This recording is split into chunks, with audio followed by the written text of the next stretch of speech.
Agad na napaatras ng ilang hakbang ang mga empleyado dahil sa takot. At si Nora naman ay nagalit nang makita kung gaano kalapit si Nolan at Celia. Ngunit ayaw niyang ibigay ang buong sisi kay Celia. Kaya tinanong niya si Nolan, "Nabanggit mong may minamahal kang isang babae. Si Celia ba?" Walang pag-aalinlangang tumango si Nolan at umami. "Oo, wala akong ibang babaeng mahal kundi si Celia." Si Nora, gayon pa man ay lalong nagalit matapos marinig ang pag-amin ni Nolan. Nabigo siyang maunawaan ang pagkahumaling ni Nolan kay Celia. Ang kanyang figura at hitsura ay halos kapantay ni Celia at ang tanging lamang niya, single siya. "Nolan, may asawa na si Celia. Alam mo ba yon? Paano kung mai-inlove sa babaeng may asawa? Dahil ba sa pang-aakit niya? O talagang nagustuhan mo siya noong una mo siyang nakita?" Kahit sa ganitong sitwasyon, ayaw niyang maniwala sa pagtataksil ni Celia. Gusto niyang malaman ang katotohanan mula kay Nolan. Tumingin si Tyson sa mga mata ni Celia bago bumaling kay Nora. "Alam kong may asawa siya.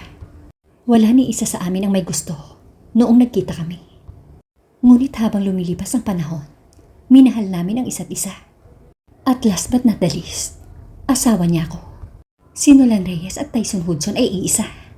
Sa paglipas ng mga taon, nabuhay ako sa ilalim ng dalawang identity para sa iba't ibang dahilan.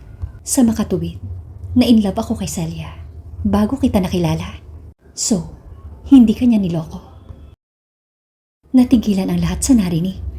Gulat na napatitig ang lahat, kina Tyson at Celia.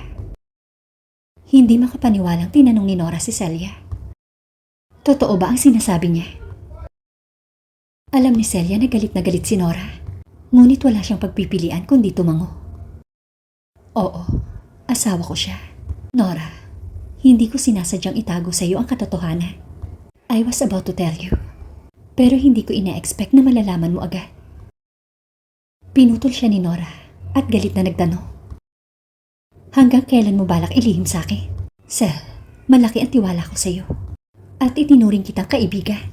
Pero niloko mo ko. Sa tingin mo, nakakatuwa ba ito? Nakakatawa ba ang paglalaro sa isang kaibigan?" Natatarantang nagpaliwanag si Celia. "Hindi, Nora.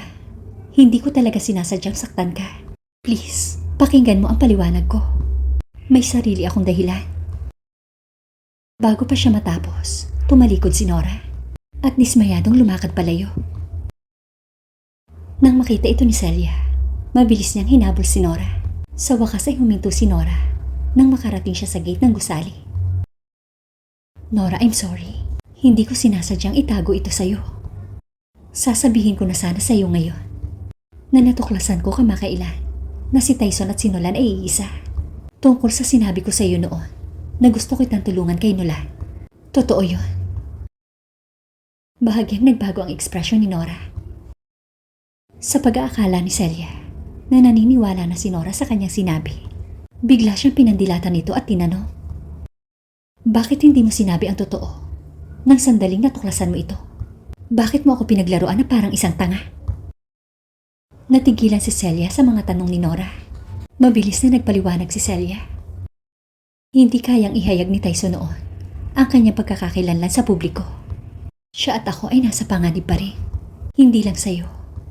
Inilihim ko rin ito sa kababatang kaibigan ko. Please, magtiwala ka sa akin. Galit na galit pa rin si Nora at binigyan si Celia ng malamig na tingin. "So what?